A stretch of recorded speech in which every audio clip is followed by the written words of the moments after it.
မိန်းကလေးဟာအကိုဖြစ်သူပေးတဲ့နှုတ်ခွက်ကိုယူတော့မဲ့အချိန်မှာပဲသူမရှိမှစစ်စတန်ရဲ့စာတန်းတစ်ခုရုတ်တရက်ပေါ်လာခဲ့ပါတယ်။စာတန်းထဲမှာတော့သူမသာဒီနှုတ်ကိုတောက်လိုက်ရင်သူမစပွန်ဆာပေးထားတဲ့ဆင်းရဲတဲ့ကျောင်းသူလူစီဟာခွဲကြည့်နိုင်တဲ့စွမ်းအားရသွားပြီးစာမွေးမှာသူမရဲ့အဖြေတွေကိုခိုးကြည့်နိုင်သွားလိမ့်မယ်လို့ရေးထားပါတယ်။မိန်းကလေးဟာတုံဆိုင်မသွားခင်မှာပဲသူမရဲ့စစ်ဆက်ထားသူကလက်စွပ်တကွင်းပေးလိုက်ပြီးစာမွေးဖြေနေစဉ်အတွင်းဒီလက်စွပ်ကိုဝတ်ထားရမယ်လို့ပြောခဲ့ပါတယ်။စစ်စတန်ကဒုတိယမြောက်သတိပေးချက်ကိုချက်ချင်းထုတ်ပြန်ခဲ့ပြန်ပါတယ်။သူမသာဒီလက်စွပ်ကိုဝတ်ထားရင်လူစီရဲ့စုစုပေါင်းရမှတ်ဟာသူမထက်20မှတ်ပိုများသွားမှာဖြစ်ပါတယ်။အဲ့ဒီလိုဆိုရင်လူစီကထိတ်တန့်တက္ကသိုလ်တစ်ခုကိုအလွယ်တကူတက်ရောက်နိုင်သွားပြီးသူမကိုယ်တိုင်ကတော့စိတ်ကျန်းမာရေးဆေးရုံကိုပို့ဆောင်ခံရကနောက်ဆုံးမှာစိတ်ဝေဒနာရှင်တစ်ယောက်ဖြစ်သွားပါလိမ့်မယ်။မိန်းကလေးဟာအံ့အားသင့်လွန်းလို့မှင်သက်သွားခဲ့ပါတယ်။သူမရဲ့အကိုနဲ့ဆစ်ဆက်ထားသူတို့ဟာအဘဲကြောင့်သူမအပေါ်ဒီလိုမျိုးပြုမှုကြတာလဲဆိုတာကိုနားမလည်နိုင်ခဲ့ပါဘူး။အဲ့ဒီနောက်မှာပဲသူတို့နှစ်ယောက်စလုံးဟာလူစီကိုချစ်ကြိုက်နေကြပြီးအရာအလုံးဟာလူစီကိုယ်တိုင်စီစဉ်ထားတာဖြစ်ကြောင်းစစ်စတန်ကဖော်ထုတ်ပေးခဲ့တဲ့ဖြင့်မိန်းကလေးဟာအမှန်တရားကိုနောက်ဆုံးမှာနားလည်သွားခဲ့ပါတယ်။သို့တော်လဲသူမဟာဘာမှမသိသလိုဟန်ဆောင်ထားခဲ့ပါတယ်။သူမဟာပြုံးပြပြီးသူတို့ပေးတဲ့ပစ္စည်းတွေကိုလက်ခံလိုက်ပါတယ်။သူတို့ထွက်သွားပြီးနောက်မိန်းကလေးဟာလက်စားချေဖို့ဆုံးဖြတ်လိုက်ပါတယ်။နောက်တစ်နေ့မှာသူမဟာကျောင်းမှာသူမကိုအမြဲတမ်းအနိုင်ကျင့်လေးရှိတဲ့စာညက်နဲ့ကျောင်းသူတယောက်ကိုဒီနို့နဲ့လက်စွပ်ကို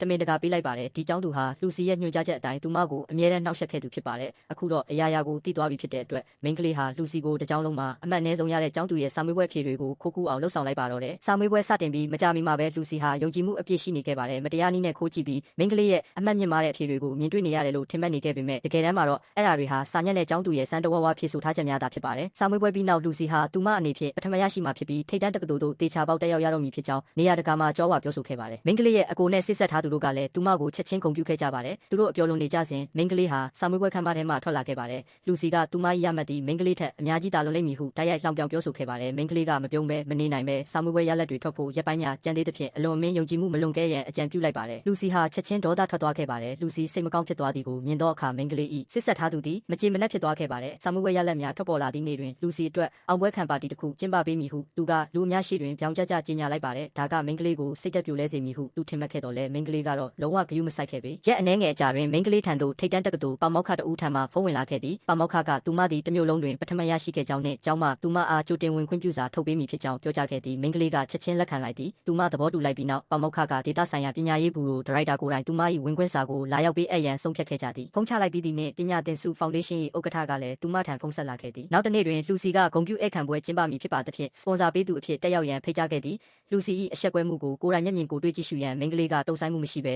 သဘောတူလိုက်သည်။နောက်တစ်နေ့တွင်လူစီသည်ကျောင်းမှဆရာမများနှင့်ကျောင်းသားများအားလုံးကိုသူမ၏အောင်ပွဲခံပါတီသို့ဖိတ်ကြားခဲ့သည်။ပွဲစီစဉ်သူကစပွန်ဆာပေးသူအားစင်ပေါ်သို့တက်ရောက်၍စကားပြောကြရန်ခေါ်ယူလိုက်သည်ထို့ကြောင့်မိန်းကလေးသည်ရှေ့သို့လမ်းလျှောက်ထွက်လာခဲ့သည်။လူစီသည်အလွန်ပင်မှင်သက်အံ့အားသင့်သွားခဲ့သည်။မိန်းကလေးသည်အမြဲတမ်းပုံမှန်အတိုင်းသာနေထိုင်လေးရှိသဖြင့်လူစီသည်သူမ၏အမှန်တကယ်မြည်သူမြည်ဝါဖြစ်ကြောင်းမသိရှိခဲ့ပေသူမ၏အတိတ်ကအစွဲလန်းများကြောင့်မိန်းကလေးသည်သူမ၏ပွဲကိုဖျက်ဆီးရန်စပွန်ဆာအဖြစ်ဟန်ဆောင်နေခြင်းဖြစ်သည်ဟုထင်မှတ်ခဲ့သည်။မိန်းကလေး၏အကိုနှင့်ဆစ်ဆက်ထားသူတို့သည်လူစီ၏စကားများကိုကြားပြီး